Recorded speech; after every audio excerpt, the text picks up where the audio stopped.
don't get a pet parrot, instead do these 3 things.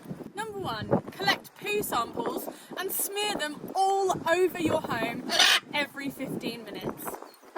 Cover your entire home in a fine layer of dust that never seems to be able to be cleaned up and gives everyone in the home allergies. Dedicate an entire room in your property just to your birds for them to completely destroy and be entirely ungrateful of. For more tips on how to own a parrot without actually owning a parrot, please follow. Steady!